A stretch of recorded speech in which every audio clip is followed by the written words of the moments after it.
So I wanted to make another video about a few subjects. It's January 1st, starting off the year.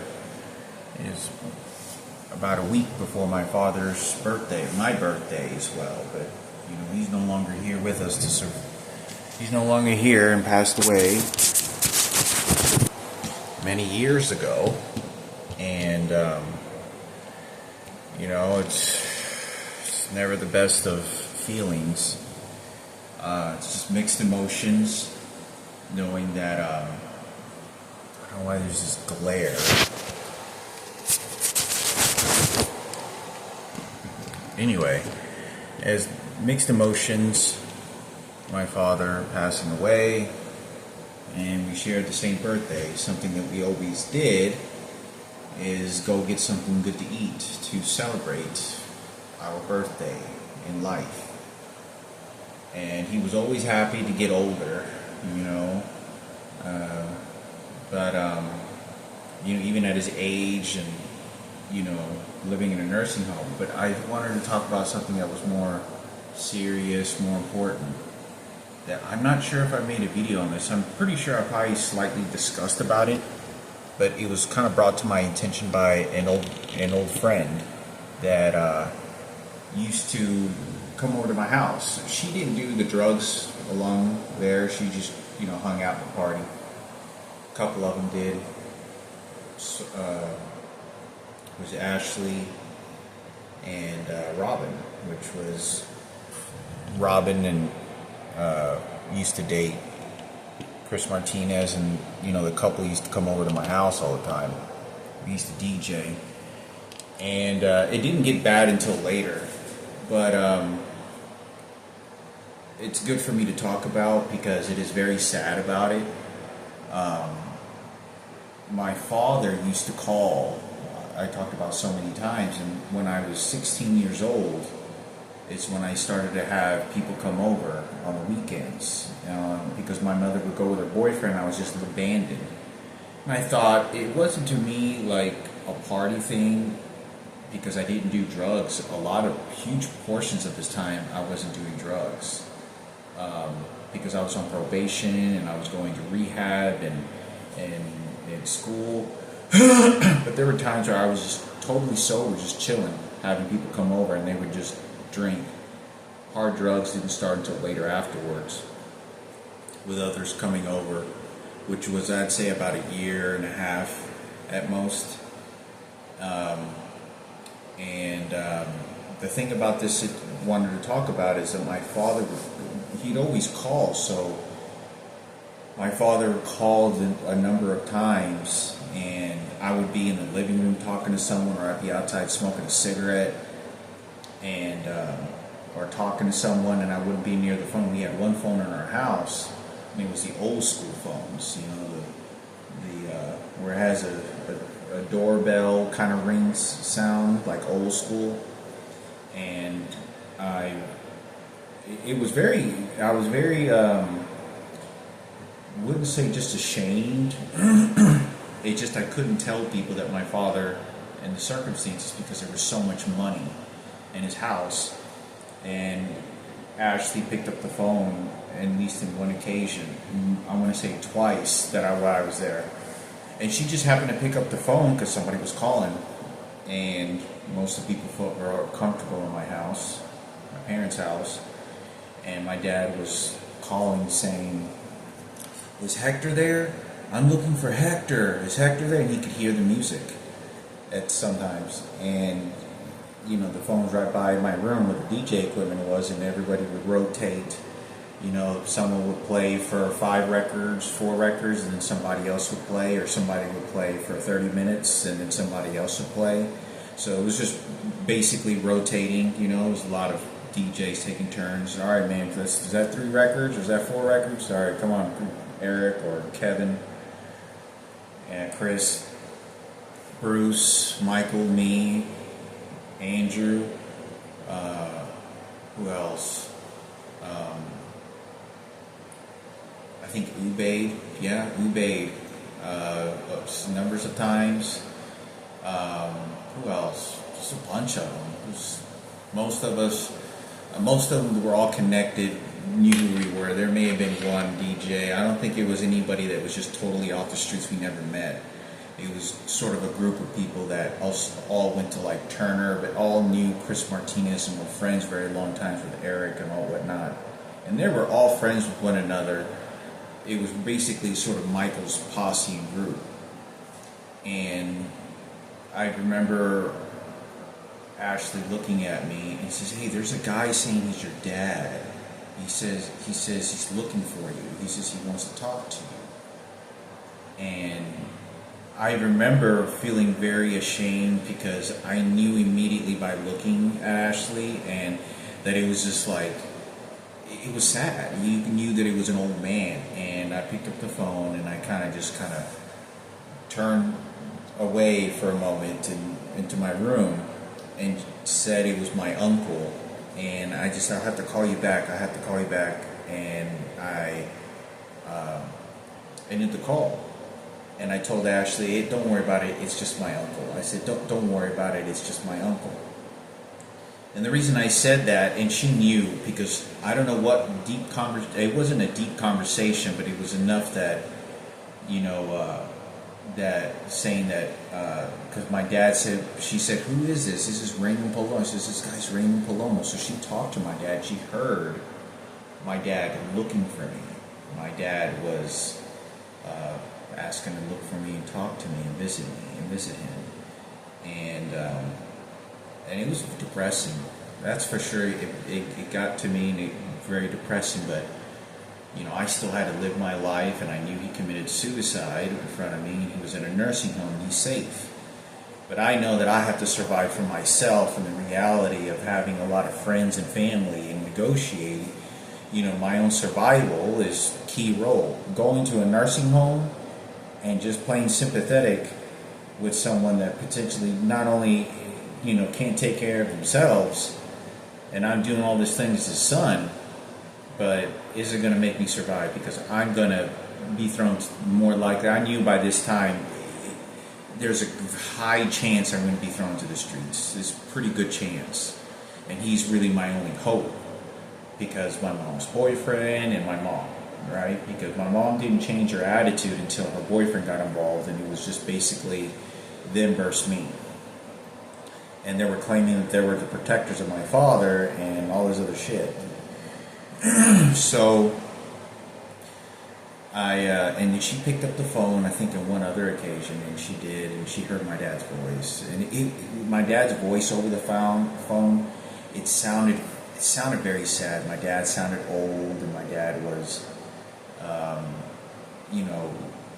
you could hear in his voice that he was looking for me, and I was his son.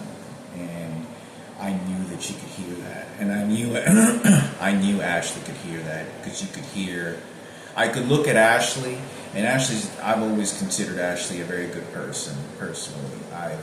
Without a doubt, I've always considered her as a good person. I've never in any way thought. I just knew, because the intentions and vibes from certain people that showed up, and girls, their intentions was good. Like Robin, when she showed up with Chris Martinez all the time, because they were together for many years, for like 5-7 years they were together. So they came over as a couple all the time.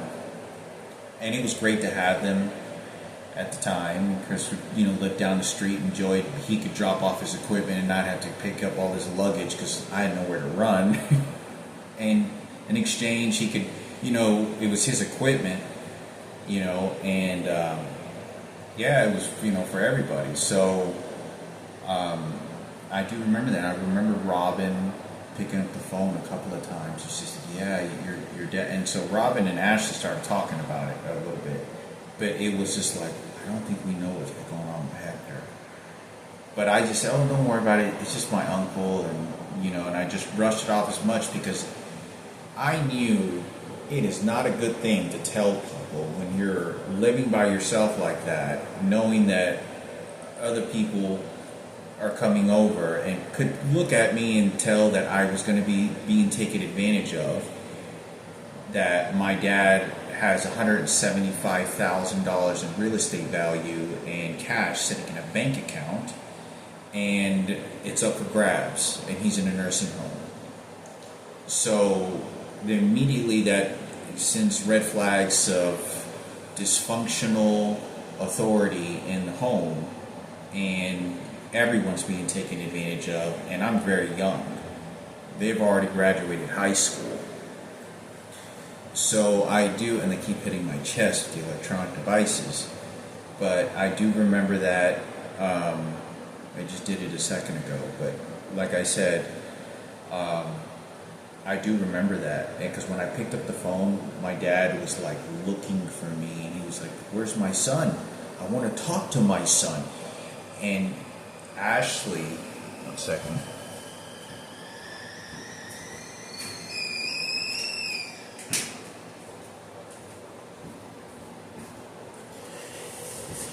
Ashley, I don't know what my dad said other than "I'm looking for my son," but it was really loud, and my dad sort of had this sort of little struggle to try to get the attention of whoever was on the phone. He goes, "Where's my son? Who is this?" He goes, "My name is Ashley." And my dad was like, "Who is this?" He goes, "Where's my son? I want to talk to Hector."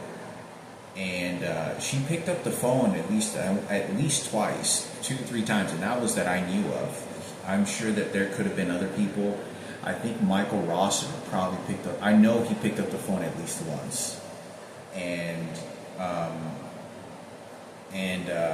I shrugged it off because I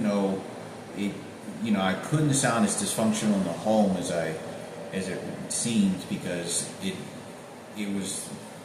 wasn't a good situation. Word gets around, and these people were going to want to do something to me, and I wasn't necessarily thinking. I never thought anything bad.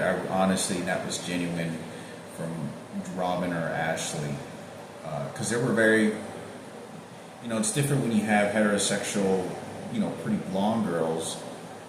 There were blonde girls, pretty girls that that are coming over, and they know that I'm younger than them, and they're more loving and caring than if anybody that came over, and.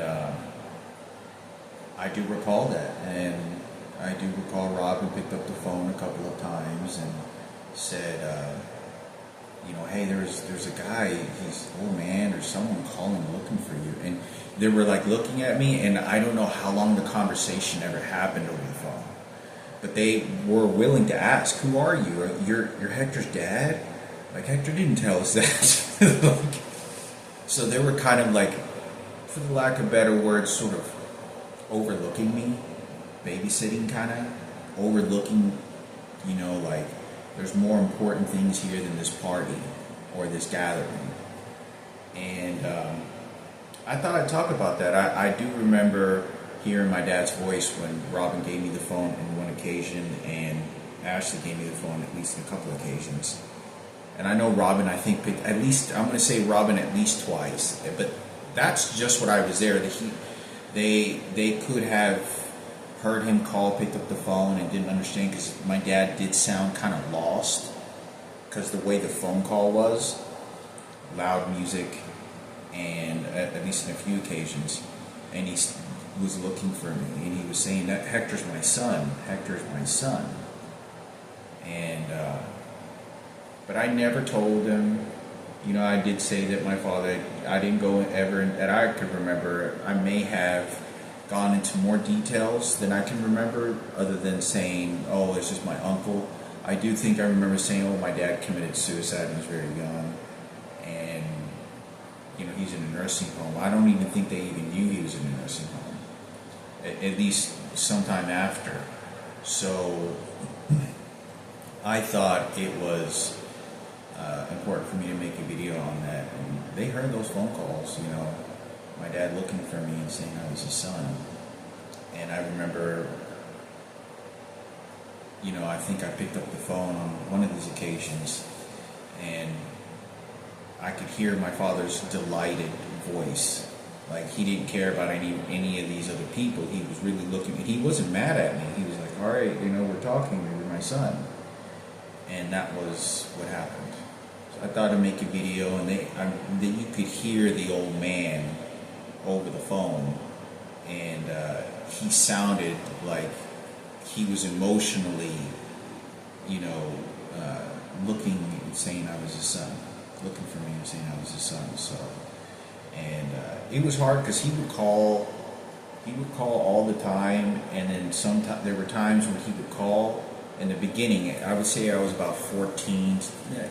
His memory got better even as time went on. But when I was like 13 and 14 years old, and numbers of times when I was 15 years old, he would call, and I would visit him, go home, and like 2 hours later he'd call me. And I was like, Dad, I just visited you. I just visited you yesterday. I just visited you a couple of hours ago. Oh, okay, but I think he knew. It's just he wanted to continue the conversation because he was very lonely. And I thought it was important for me to talk about,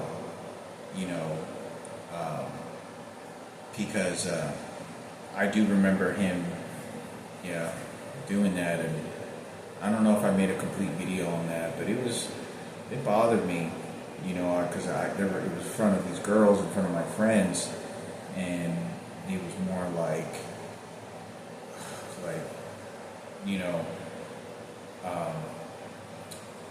like I didn't have my life together. I didn't have the situation well put together, and I was hiding something. But yeah, I was not wanting to talk about, hey, it was $175,000. Let's see what a 16-year-old is able to pull out of, and I just start telling all these people, and that was the particular situation with that. So I thought I'd make a video about that. And, they had. I think Robin had a conversation with. I think Robin had like she started asking questions like, "Who are you? You're Hector's dad? What's your name? Where are you? Where are you?" And she's a very caring, sweet person. Very sweet. She was very, very sweet. And every time she came over, she's a very sweet girl. So I don't know who else could have picked up the phone. I'm sure there may have been some other people. I know Michael did at least once. And he knew, Michael was very smart. Michael was very smart to know that, and I could see he had some empathy for it. Because what normal person wouldn't feel some sort of empathetic toward an old man calling, and you're even if we are doing drugs or DJing at his house, and be like, who is that person? Like, who's this guy calling? And but there wasn't. I don't know how the communication went, but they told my father to stop calling. Obviously, if I'm on probation and these people are coming over the house, and everything was much more supervised than it would have seemed. And I had to tell my father not to call, certain hours of the day because it was too much. To me, the number one priority was to protect his money, protect that house. The house, I could be having parties, and I know because I was, having people come over, but there were friends that repeated basis friends. They were the same people. Occasionally there were total strangers that showed up, but there were friends that I known for quite a bit. They associated with, Michael for a long time, Chris Martinez for a long time, several people, and it was hard. They didn't understand that I was, during the day, during the week, I was visiting my father all the time and witnessing people that were dying and very sick, and then I go on the weekends and try to create a career for myself, because it wasn't just a career that I thought that it was just a fantasy world. To me, it was more like. You're learning something new, and it could lead to something, to more opportunities, because we live in a highly digital world. I don't have a computer, I don't have the money to this equipment, and I have to navigate through friends and figure out how to survive, because, when you're very depressed and you need a phone call, and I knew this when I'm 16 years old, even before that, but especially when I'm having people come over to the house, is, I knew that when my mother's disconnected, I have to have some sort of group of people that's going to keep me lifted, some hope. Whether it was Michael or Ashley, or because Ashley came over to my apartment at least. She came to my apartment, I think, in 2 separate occasions. So one was when I was in my efficiency, and she was outside parked in her Lexus because she got a brand new Lexus, and people took advantage of her too. People took advantage. I heard they stole her car and they put like 100,000 miles on it, and then brought it back. But she came to my apartment. I was one of the most struggling situations, and she was very delighted. But she wanted to come, I think, into my apartment when there was a couple of other girls. And it was just her and some girls, and I was like, "Oh no, I got to go to work here soon." I think I did. I remember. I think I'm having to go to work, or because I worked a night shift, and she did come into my apartment, my efficiency. And not in my efficiency, but when I transferred to Centerpoint to a different apartment, larger apartment, her and I think some other person showed up and walked in my apartment and saw how I was living compared to what I had before in that house. At the time I was 18, late 18 years old, early 19 also, and that was pretty much it. That was pretty much it, and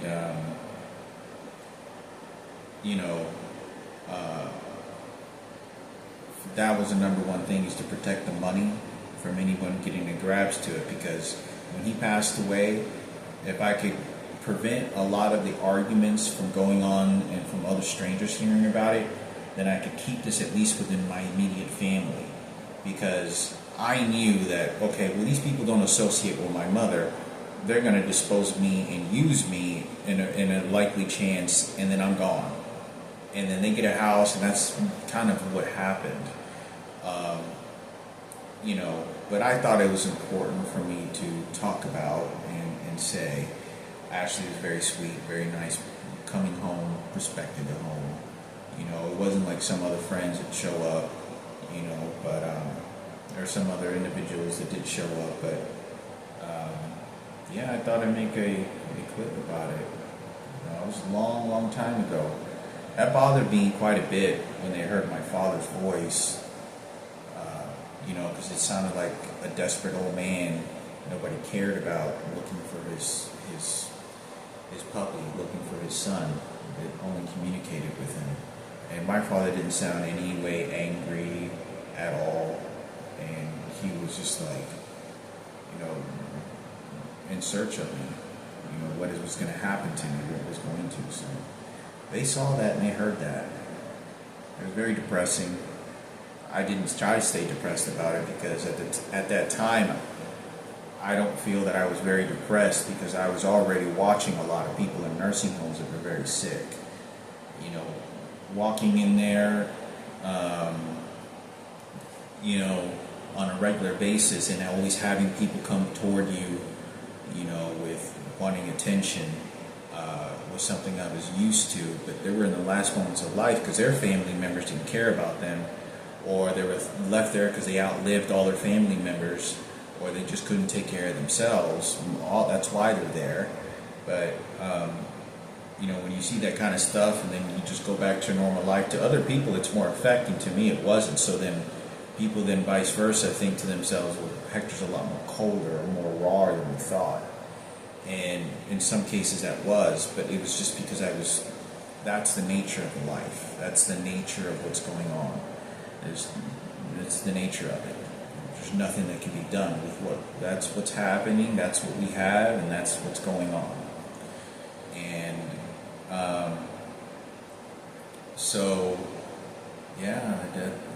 I thought I'd make a video, and it's kind of lengthy to talk about that repeatedly, but who knows what other phone calls and other people. Who knows what other phone calls. I think there was one transgender that could have picked up the phone, but I don't think that person necessarily really cared so much. as much as Ashley did. But I didn't know. I don't remember what her name was. She showed up with Ashley a few times, and Robin. Um, but yeah, that was the situation with that, and it was tough.